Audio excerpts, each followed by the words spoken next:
Imagine being forced to make an impossible choice, either abandon the person you love most in the world or risk your own survival by defying your family. This exact dilemma drives the narrative of Vaninka, a dramatic short story written by the French author Alexandre Dumas. Dumas places us deep inside 18th century Russia. This is a world defined by aristocratic wealth, military discipline, and rigid social expectations.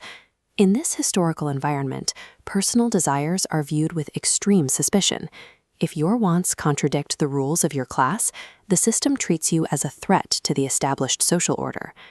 General Soltikoff lives by the logic of that system. He possesses immense military authority, and he extends that command structure directly into his home, treating his daughter's life as another territory to be secured. His daughter, Vaninka, represents everything he cannot control. She is young, fiercely passionate, and driven by a need for the personal freedom her status denies her. The tension between them snaps when Vaninka secretly falls in love with a young man. Her father will reject the match because the suitor lacks the required social standing. We are looking at a volatile collision.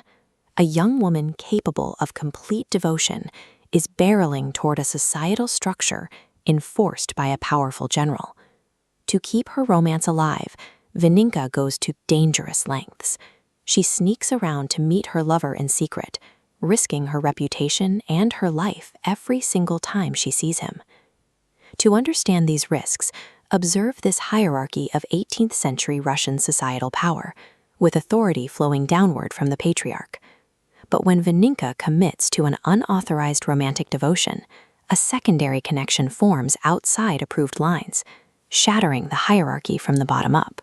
By choosing her partner, Vaninka effectively attacks the hierarchy her father spent his life defending. Eventually, the inevitable happens. General Soltikoff discovers that his daughter is hiding a secret relationship. Soltikoff used this discovery through the lens of a military commander facing a mutiny. His concern lies with the breach of his command.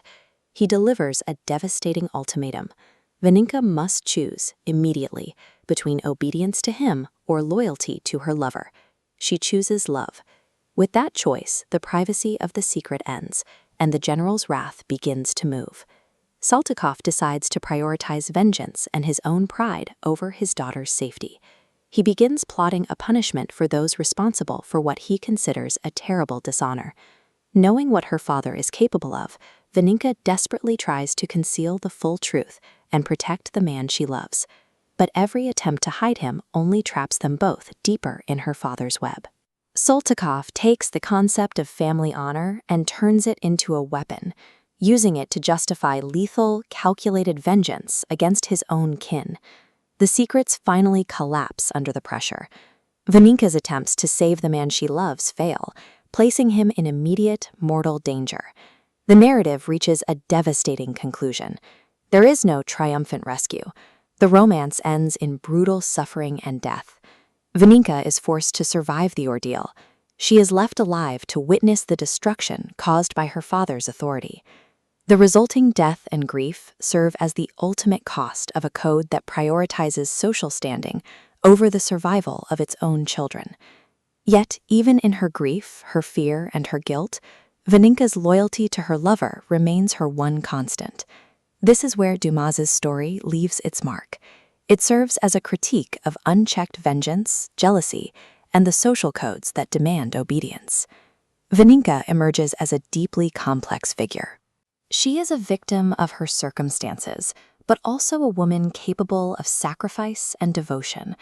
Her tragedy lies in the reality that she loved fully in a world where love was not allowed to dictate her destiny.